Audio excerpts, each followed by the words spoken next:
Hi friends, நான் Lakshmi. Welcome back to my channel. இன்றைக்கி பார்த்தீங்கன்னா வெங்காயத்தை வச்சு ஒரு சூப்பரான சப்ஜி தான் பார்க்க போகிறோம். சப்பாத்தி, ரொட்டி, இட்லி, தோசை கூட சூப்பராக இருக்கும். 5 நிமிஷத்தில் ரெடி பண்ணால் எப்படி பண்ணலான்னு பார்க்குறதுக்கு முன்னாடி நம்மளோட கேஹெச்கியூட்டி சேனல் ரெசிபியை சப்ஸ்கிரைப் பண்ணிக்கோங்க. பக்கத்தில் இருக்க பெல் ஐகானையும் கிளிக் பண்ணிக்கோங்க. ஃபஸ்ட்டு இதுக்கு ஒரு கடாய் ஹீட் பண்ணிவிட்டு 2 டேபிள் ஸ்பூன் எண்ணெய் சேர்த்துட்டு 1 டீஸ்பூன் ஜீரகம், ஒரு பிரிஞ்சி இலை சேர்த்துட்டு இஞ்சி பூண்டு பேஸ்ட்டாக இருந்தால் 1 டீஸ்பூன் சேர்த்துக்காங்க. இல்லைனா இடிச்சிட்டு 1 டீஸ்பூன் அளவுக்கு சேர்த்துக்கோங்க. சேர்த்துட்டு நல்லா இதை வதக்கிட்டு பச்சை மிளகா ஒரு 3 பச்சை மிளகா நீல வாக்கில் கீறிட்டு சேர்த்துக்கோங்க. 3 பெரிய வெங்காயம் நல்லா நீல வாக்கில் ரொம்ப தின்னாக அரிஞ்சு வச்சுருக்கேன். இல்லைனா நீங்கள் சாப்பர் இருந்தால் கூட அதில் ஸ்லைஸ் பண்ணிக்கலாம். இந்த மாதிரி ரொம்ப தின்னாக இருந்தால் தான் அது சப்பாத்தியோடு சாப்பிடும்போது சூப்பராக இருக்கும்.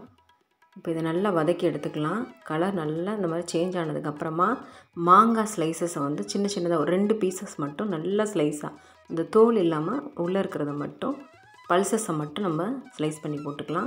இப்போ இதில் மஞ்சள் தூள் 1/2 டீஸ்பூன், மிளகாய்த்தூள் 1 டீஸ்பூன், மல்லித்தூள் 2 டீஸ்பூன் போட்டு நல்லா வதக்கிக்கலாம்.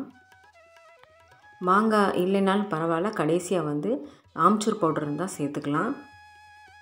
உப்பு இந்த இடத்துல சேர்த்துட்டு நல்லா வதக்கிக்கோங்க. இப்போ இதில் நம்ம ஃப்ரெஷ் க்ரீம் ஆட் பண்ண போகிறோம். ஒரு 1/2 கப் அளவுக்கு நான் ஃப்ரெஷ் க்ரீம் ஆட் பண்ணியிருக்கேன். ஃப்ரெஷ் க்ரீம் இல்லைன்னா பரவாயில்ல, நீங்கள் முந்திரியை கூட பேஸ்ட் பண்ணி போட்டுக்கலாம். இல்லைன்னா தேங்காய் நம்ம கொஞ்சம் போல் கெட்டியாக அரைச்சி அந்த பால் எடுத்து விட்டுக்கலாம்.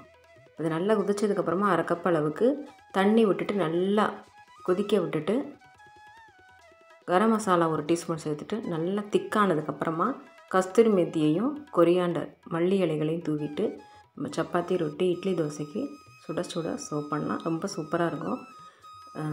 நீங்களும் மறக்காமல் ட்ரை பண்ணிவிட்டு எப்படி இருந்துச்சுன்னு கமெண்ட் செக்ஷனில் உங்கள் ஃபீட்பேக்கை கொடுங்க ஃப்ரெண்ட்ஸ். நம்ம சேனலுக்கான சப்போர்ட்டையும் கொடுங்க. லைக் பட்டனை ப்ரெஸ் பண்ண மறந்துடாதீங்க.